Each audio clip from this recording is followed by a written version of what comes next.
हम पुराने इतिहास की बात छोड़ दें, रामायण काल की, महाभारत काल की, जिसको आधुनिक इतिहासकार ये मानते हैं कि इसके तो कोई साक्ष्य नहीं है, ये तो कोई लिखित का इतिहास नहीं है।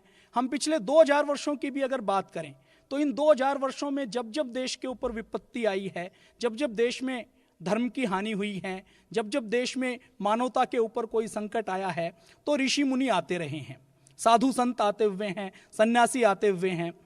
भारत में आज से 1200 साल पहले, 1300 साल पहले जब यूनानी आए, शक आए, हुण आए, मुगल आक्रांता आए, तो उस समय से सन्यासी उठते रहे और वो देश को बचाने का काम करते रहे।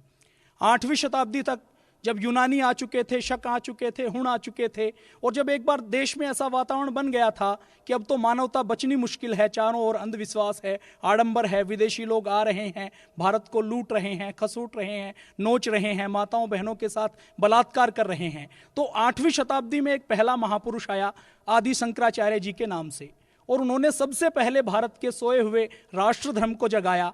अपने देश में उन्होंने वेदांत की दोबारा से स्थापना की और अपने देश में उन्होंने 4 धाम की यात्रा को महत्व दिया। देश के चारों कोनों में 4 मठ स्थापित किए और इस 4 धाम की यात्रा के माध्यम से उन्होंने ये सुनिश्चित करवाया कि अगर आपको मोक्ष प्राप्त करना है तो पूरे भारत की यात्रा करनी पड़ेगी। ये जो चारों धाम है ये अलग अलग कोने में हैं, चारों मठ बनाए गए हैं, ये अलग अलग कोनों में है। इसके पीछे उनकी सोच थी कि जब व्यक्ति घर से निकलकर देश के चारों ओर जाएगा तो वो देश की एकता से, देश की अखंडता से, देश की विविधता से परिचित होगा और इससे देश को बचाने में मदद मिलेगी। ये जो चारों मठ आदि शंकराचार्य जी ने बनाया, एक मठ बनाया ज्योतिर्मठ बद्रीनाथ में, दूसरा शारदा मठ द्वारिका में, तीसरा श्रृंगेरी मठ कर्नाटक में, चौथा गोवर्धन मठ जगन्नाथपुरी उड़ीसा में।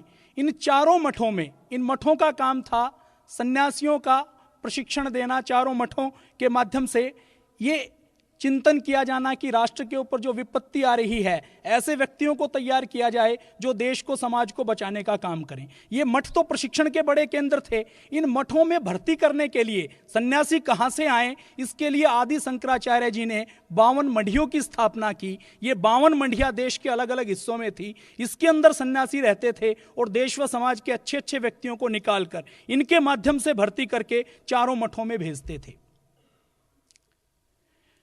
आदि शंकराचार्य जी ने एक काम और किया। देश के अंदर जो साधु सन्यासी थे उनकी पंचायतन के आधार पर उनकी अलग अलग श्रेणियां बनाई, अलग अलग अखाड़े स्थापित किए।